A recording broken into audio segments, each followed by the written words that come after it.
So hello guys, welcome to Medical Bubble channel once again, and in today's lecture we will talk about rest of our congenital disorder or we can say सहज व्याधि according to Kamaravirti।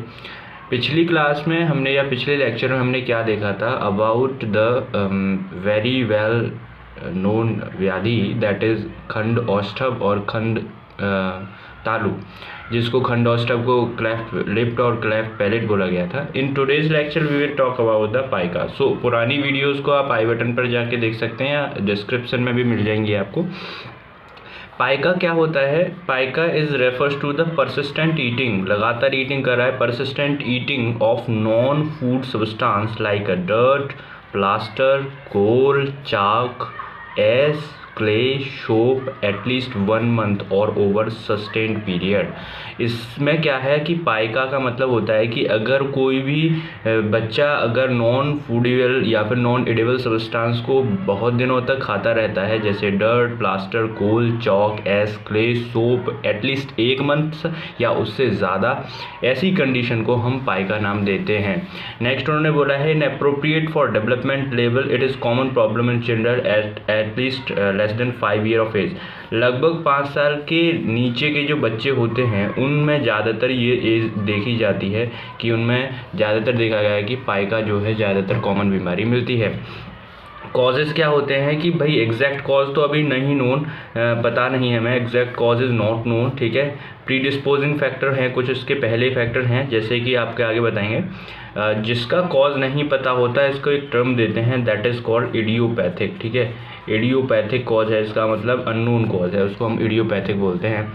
और next बोला गया है lack of parental नर्चरी, अगर nurturing बहुत अच्छी नहीं है पेरेंट्स की, उस केस में आपका हो सकता है कि पाइका ईटिंग या फिर ईटिंग ऑफ नॉन सब्सटेंस कर दे वो। इंटेलेक्चुअल डिजेबिलिटी कॉमन कॉज है बहुत ज़्यादा, इंटेलेक्चुअल डिजेबिलिटी बच्चे में। चाइल्ड अब्यूज़ एंड नेग्लेक्ट है, नेग्लेक्ट कर रखा है बच्चे को, बहुत ज़्यादा ध्यान नहीं दिया जा रहा उस पर, फैमिली ऑर्गेनाइजेशन हुई है किसी वजह से। और पुअर सुपरविजन, देखभाल कम है। Nutritional deficiency like iron, zinc और कैल्शियम, इन वजह से भी पाइका हो सकता है। Hunger and malnutrition is the major cause for the pica. अब यहाँ पर देखो एक इम्पॉर्टेंट बात है कि इसके कॉम्प्लिकेशंस क्या क्या हो सकते हैं। तो complications can be anaemia, loss of blood और we can say less haemoglobin in the body. Intestinal obstruction, intestinal के अंदर ऑब्स्ट्रक्शन हो सकता है, वोमिटिंग हो सकता है, डायरिया हो सकता है और ऑटिज्म हो सकता है। ऑटिज्म का मतलब होता है इरेगुलर गेट, ठीक है। तो ये सारे जो है यहाँ पर हो सकते हैं। इसके बाद हम बात करते हैं कि पाइका जो है वो एक्सीडेंटल इंजेक्शन भी हो सकता है। एक्सीडेंटल इंजेक्शन का मतलब क्या होता है कि बिना जानकारी के खाना, ठीक है। उसमें तो जानकारी के खा रहा है वो अपने हाथ से, लेकिन इसमें बच्चा जानता नहीं है और पॉइजन का इंटेक कर लेता है, तो उसको भी पाइका ही बोलते हैं। जैसे कि लेड हो गया आपका, और इसके बाद injection of clay and soil is also a case of pica, ठीक है। तो ये भी आपको याद रखना है इस केस में, ठीक है। तो पाइका हमारा इतना ही है छोटा सा। इसके बाद हम बात करते हैं नेक्स्ट दैट इज सन्निरुद्ध गुद, ठीक है, दैट इज सन्निरुद्ध गुद। और इसका दूसरा नाम होता है एनाल स्ट्रक्चर या फिर इम्परफोरेटेड एनस, ओके। सो इसका क्या पर्याय है? रुद्ध गुद, ठीक है। दूसरा पर्याय जो इसका हो जाता है वो क्या हो जाता है? रुद्ध गुद भी इसका पर्याय हो जाता है, ओके। नेक्स्ट हम बात करते हैं निदान। तो निदान में क्या है? निदान में आपका है वात का प्रकोप, ठीक है। वात का प्रकोप करने वाली जो वस्तुएं हैं उनका ज़्यादा खाना। अपानवात और मल का वेग धारण, ठीक है। अपानवात यानी कि फ्लैटुलेंस और मल का वेग धारण यानी आप बहुत ज़्यादा मल को वेग धारित करते हो, उस केस में सन्निरुद्ध गुद होने के चांसेस होते हैं। फिर हम संप्राप्ति बोलते हैं। तो पैथोजेनेसिस, संप्राप्ति का मतलब क्या होता है? पैथोजेनेसिस, किस तरीके से कॉज हुआ है। अपानवात तथा मलमूत्रों के वेगों को रोकने से, जब अपानवात और मलमूत्रों के वेगों को रोक लिया जाता है तो जो कुपित वात है, वात क्या है? महास्रोतस में जाकर अवरोध उत्पन्न करती है और उसके नीचे गुदा मार्ग जो हमारा एनस रीजन होता है उस एनस रीजन को कॉन्स्ट्रिक्ट कर देती है, संकुचित कर देती है, जिस वजह से इस प्रकार मार्ग के छोटे होने से मनुष्य का मल कठिनता से निकलता है और यही आपका होता है एनस स्ट्रक्चर या फिर सन्निरुद्ध गुद। ठीक है जी। तो फिर से एक बार देख लेते हैं कि अपानवात या फिर मल के मूत्रों को वेग को धारण करने से क्या होता है कि जो हमारी कुपित वायु है, जो वायु क्या होती है, अवरोध उत्पन्न करती है नीचे गुदा मार्ग में जाकर और संकुचित करती है, जिसकी वजह से मल जो है वो कठिनता से निकलता है, बड़ी मुश्किल से निकलता है। इसी को इम्परफोरेटेड एनस या एनस स्ट्रक्चर बोलते हैं। गर्भ में जन्म से ही गुदा मार्ग बंद रहता है। अगर हम कंजेनाइटल देखते हैं तो गुदा मार्ग अगर जन्म से ही बंद रहता है तो उसको भी हम एनालिस स्ट्रक्चर के अंदर कंसीडर करेंगे। इसी को इम्परफोरेटेड एनस भी बोला जाता है। चिकित्सा की बात करते हैं, बड़ी आसान सी चिकित्सा है कि सुश्रुत ने सन्निरुद्ध की चिकित्सा भी निरुद्ध प्रकाश की तरह बताई। निरुद्ध प्रकाश एक अलग रोग होता है, उसमें भी सर्जरी की बताया, शल्य बताया, ठीक है। तो निरुद्ध मणि यहाँ पे भागवत ने बोला है निरुद्ध मणि की तरह बताया है, और सुश्रुत ने सन्निरुद्ध की चिकित्सा निरुद्ध प्रकाश की बताई है। उसके साथ साथ आप गुदावर्ती करा सकते हो और स्निग्धाधर, ठीक है, बहुत सारी सर्जरी के हिसाब से भी आप कर सकते हो। दिस इज द स्निग्धाधर, गुदावर्ती और निरुद्ध मणि की तरह की चिकित्सा, और यहाँ पर निरुद्ध प्रकाश की तरह चिकित्सा हो सकती है। नेक्स्ट हम बात करते हैं मॉडर्न के अकॉर्डिंग इम्परफोरेटेड एनस होता क्या है।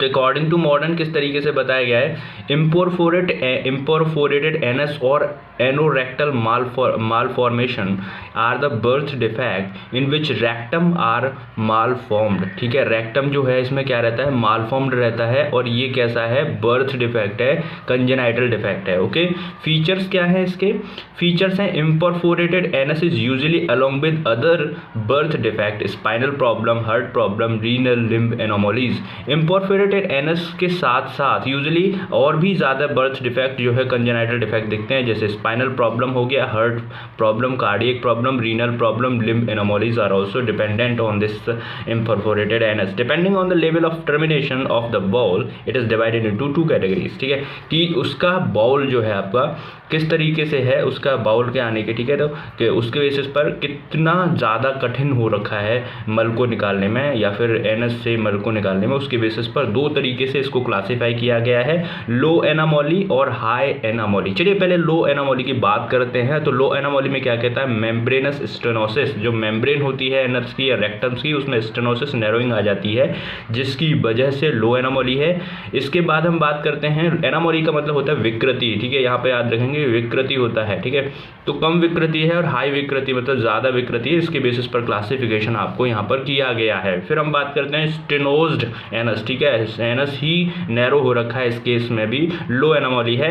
एक्टोपिक एनस, एनस कहीं और जगह पर जहाँ पर होना चाहिए नॉर्मल ओनस एनस की ओपनिंग वहाँ नहीं है, किसी और जगह पर हुई है, उसको भी हम एक्टोपिक एनस कहते हैं। एनाल एजेनेसिस डायग्नोस, सॉरी, इसमें फिर हम यहाँ तक आ जाते हैं। इसकी हम बात करते हैं हाई एनामोली में, तो rectal atresia is the common cause for high anomaly, और एनोरेक्टल एजेनेसिस और क्लोएका में क्या होता है, एक ही अपर्चर हो जाता है यूरिन का, as well as only single aperture, ठीक है, क्या होता है, only single aperture for both urine and defecation. ऐसे केस में हम उसको बोलते हैं क्लोएका। तो ये एक बहुत हाई विकृति में आ जाता है, हाई एनामोली में आ जाता है। नेक्स्ट हम बात करते हैं डायग्नोसिस। तो डायग्नोसिस में जो रहता है वो एक्सरे कराना है आपको। ट्रीटमेंट क्या है, सिग्मोइड कोलोस्टोमी, ठीक है, sigmoid colostomy, cutback procedure for ectopic stenosis and anus, ठीक है। तो इसमें सर्जरी है मेनली, जो ट्रीटमेंट है वो कोलोस्टोमी करनी है आपको, और कहाँ से करनी है, सिग्मोइड से करनी है, कटबैक करके उसको जो नॉर्मल पोजीशन होती है एनस की उस जगह पर करना है, जो एक्टोपिक स्टेनोसिस हुआ है। नेक्स्ट हम बात करते हैं आगे, दैट इज पाद विकृति, ठीक है। तो पाद विकृति में आपको फुट जो रहते हैं वो 2 तरीके से पाद विकृति दिखती हैं। पहला है टेलीपेस इक्विनोवेरस, और किसको क्लब फुट बोलते हैं, और दूसरा आपका होता है वेलगस, ठीक है। तो सबसे पहले हम बात करते हैं क्लब फुट की, जिसको टेलीपेस इक्विनोवेरस बोलते हैं या फिर सिर्फ वेरस के नाम से भी जाना जाता है। तो ये क्या बताया कि it is a congenital in which the foot rotated inverse downward it ankle joint, ठीक है। यहाँ पर आप देख सकते हैं कि ये हमारा कैसा है, नॉर्मल जॉइंट है, ये हमारा हमारा क्या है, नॉर्मल जॉइंट है। और इस नॉर्मल जॉइंट को आप क्या देख रहे हैं कि ये हमारा ये जो एंकल है इसका, ये किधर मुड़ा है, इस डायरेक्शन में मुड़ा है, ठीक है, डाउनवर्ड डायरेक्शन में मुड़ा है। तो दिस इज द एनोमली। फिर से देखते हैं, it is a congenital deformity in which the foot rotated inverse downward at the ankle joint. Sign क्या है, फुट फेसेस इनवर्ड, ठीक है। तो फुट जो है वो हमेशा कैसे, इनवर्ड फेस करेगा, इनवर्ड फेस करेगा, ठीक है। इसके बाद हम बात कर रहे हैं soles of feet each other, soles और of feet faces each other. Sole और फीट जो है एक दूसरे को फेस कर रहे होंगे। Patient walk on their ankle, patient ज़्यादातर वॉक करता है वो अपनी एड़ी पे वॉक करता है, एंकल पे वॉक करता है। Tendon of leg are shorten, जो टेंडन होते हैं लेग के वो छोटे हो जाते हैं।